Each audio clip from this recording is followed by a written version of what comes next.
Ela recebeu a notícia que tinham matado quase 1 milhão de judeus.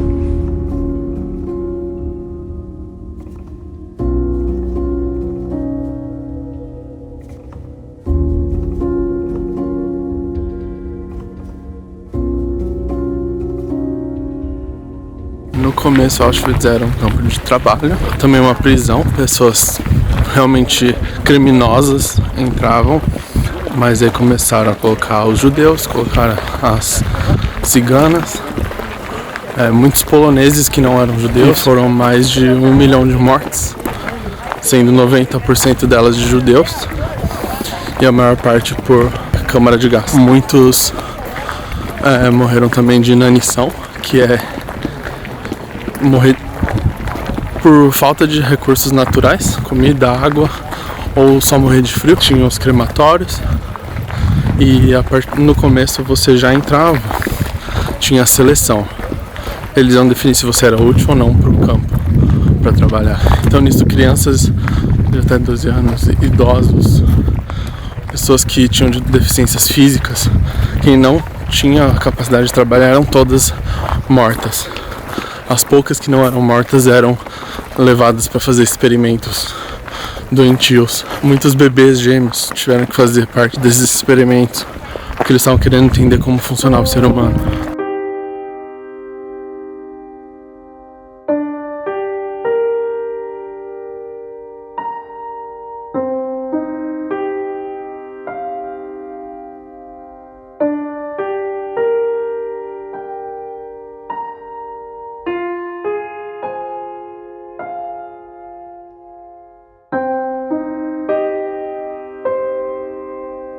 Agora a gente foi numa parte onde tinha muitas malas, muitos sapatos, tinha cabelo de mulheres que fizeram tecidos com isso.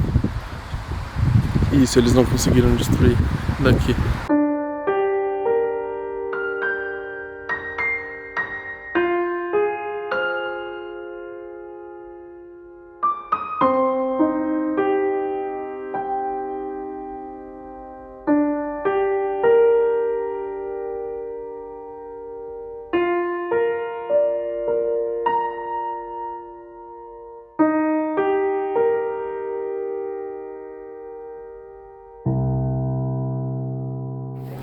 Agora a gente está aqui em Birkenau, que é infinitamente maior, muito mais aberto também. Uma coisa que minha irmã falou, que parece ironia, porque a gente está andando aqui e vê flores nascendo num lugar que é tão marcado pela morte. Esse trem que a gente passou representa vários que vinham todas as vezes de todos os lugares da Polônia e de fora, e geralmente era um lugar com 80 pessoas e muitas delas morriam dentro do caminho porque eram dias de viagem.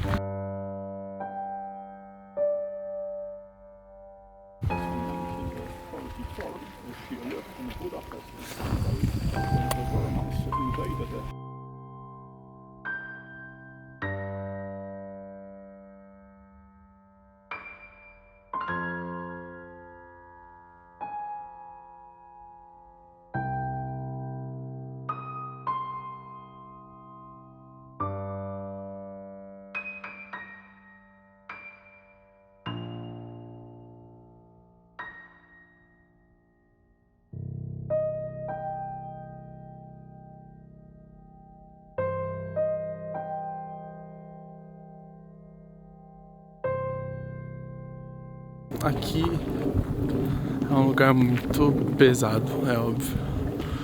Mas pensar que pessoas da minha família morreram aqui é muito pesado. Eu não sei onde, não sei quando. Não sei nem se foi exatamente aqui, se foi no outro. E a gente tem registro de pelo menos 13 pessoas que morreram durante o Holocausto. E pelo menos 10 foi aqui, ou em Auschwitz, durante a guerra. A minha bisavó acima estava trabalhando com costura, aí quando ela ia levar as roupas, ela passava na banca de jornal para saber notícia da Polônia. E na lista dos mortos estavam os pais dela, Froin e Leib. Quando ela descobriu, ela caiu no chão, bateu a cabeça, teve um AVC. Tava com um monte de casaco nas costas, caiu lá na José Paulino.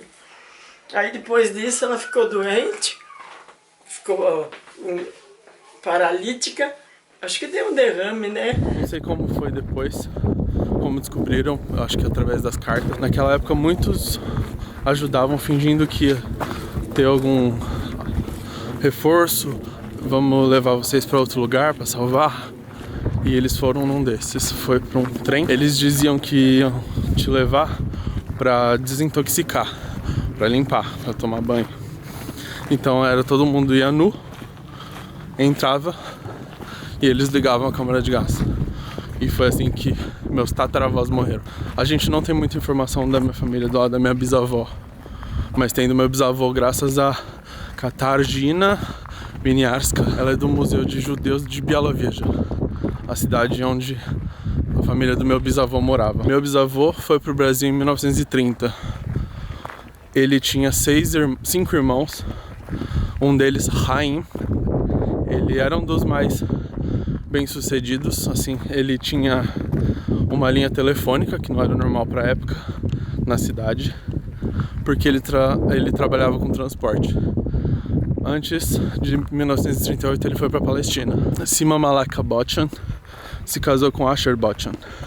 Eles tiveram 2 filhos, Yeshua e Leiba Botchan. Ela foi deportada para o gueto de Prushani, que é perto de Białowieża, depois para Auschwitz, onde eles morreram. Malka Maleka Purman se casou com Moshe Purman, com quem teve 2 filhos, Yudita e Sheina. Eles foram deportados para o gueto de Prushani, onde Moshe morreu.